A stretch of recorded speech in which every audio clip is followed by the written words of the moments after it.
Giselle Guinea Pig and the Great Escape by Nanny Linda.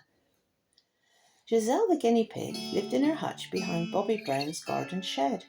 It was cold and draughty, with a crack in the roof, and rainwater constantly dripped on her head. Her bedding straw was damp and cold, and she wasn't fed every day. Giselle was so very tired and fed up of having to live this way.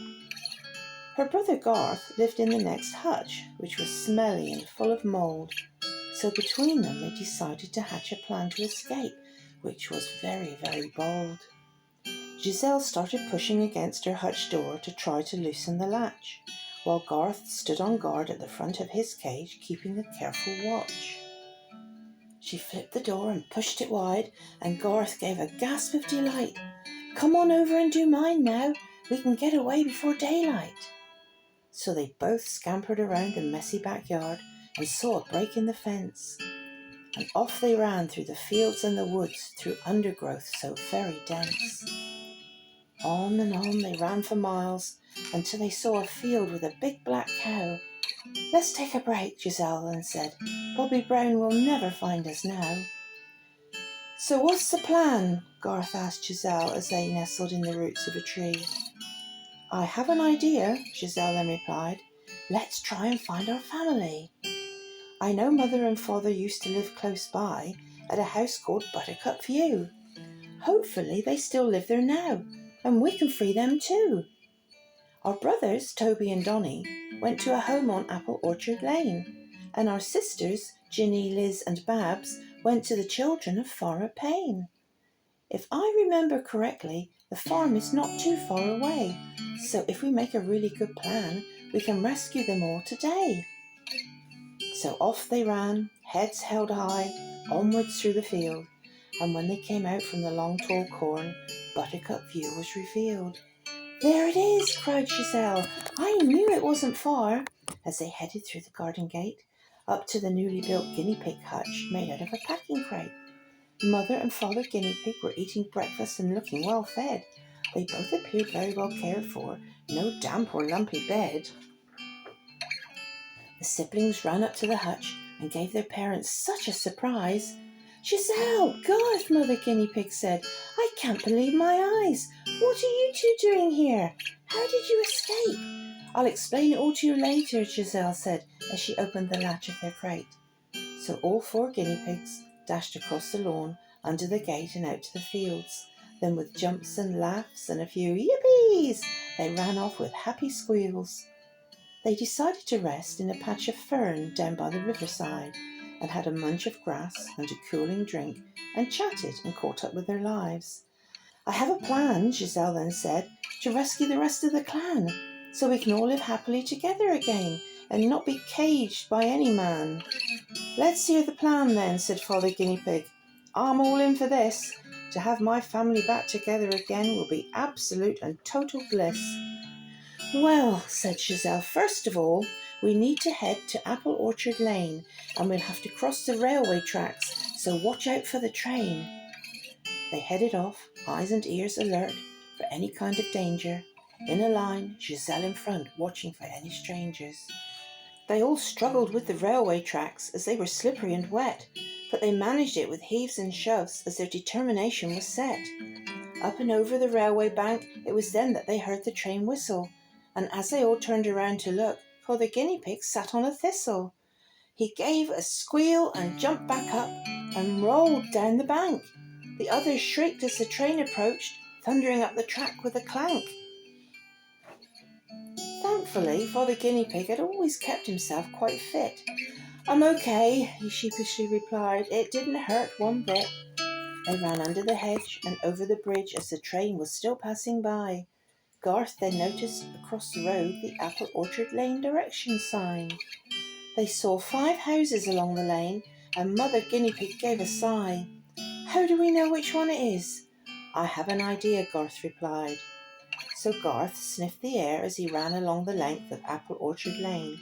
Then on his way back he stopped and pointed to the house with the broken window pane.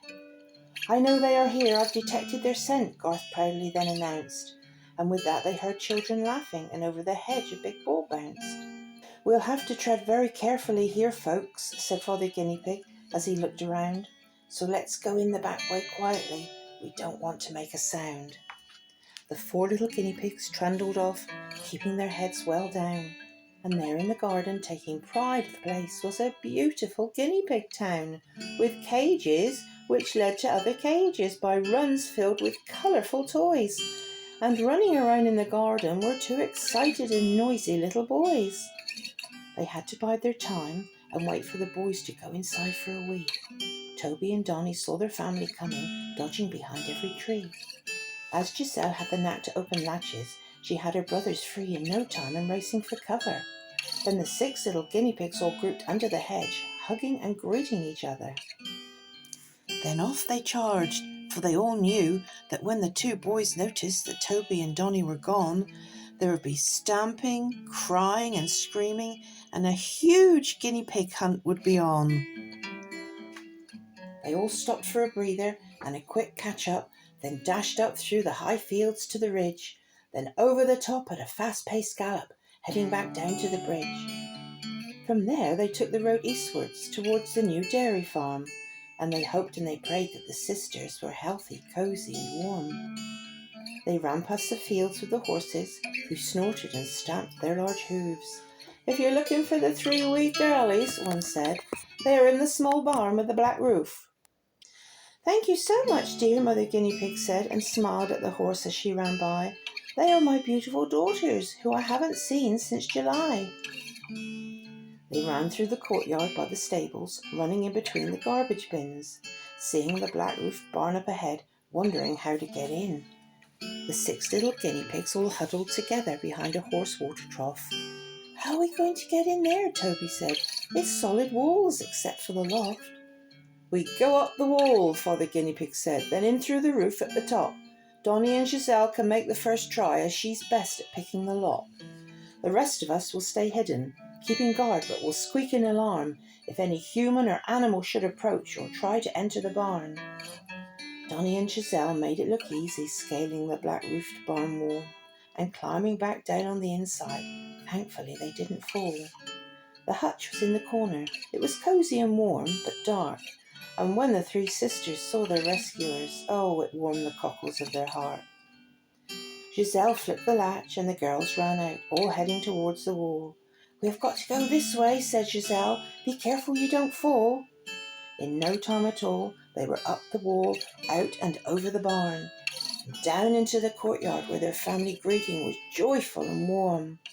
"Right," said Giselle, "let's get out of here and find somewhere safe to hold up. Follow me and keep running. Don't sew up and do not stop." They ran and they ran and they ran and they ran until Mother Guinea Pig cried, "Giselle, please let us have a rest. I am so very tired." They found a disused rabbit burrow where they could spend the night. Toby and Donnie went to forage for food and everyone else cuddled up tight. Once supper was over, they sat around and decided on the next stage of their plan. Giselle knew that out beside Langdon Lake there was a quiet and secluded plot of land. She had heard Bobby Brown talking, saying it was a haunted and spooky place. "So I feel it should suit us fine, and we can find a cosy and quiet living space. We can live there all together, helping each other out, and plan some other rescue raids for our friends who live roundabouts." "I love that idea," said Ginny as she looked at Liz and Babs. "Do you remember our friends from school who went to the medical labs?" "Yes," said Father Guinea Pig, "and then there are your Aunt Belle and Uncle Brent. That's definitely another rescue that I really want to attempt." So they talked and made their plans. And Mother Guinea Pig started to yawn. "I really do need to go to bed. It looks like it's nearly dawn." So, if you should ever travel afar and visit a place called Langdon Lake, don't go near the haunted, spooky area of land, as it belongs to the guinea pigs of the Great Escape.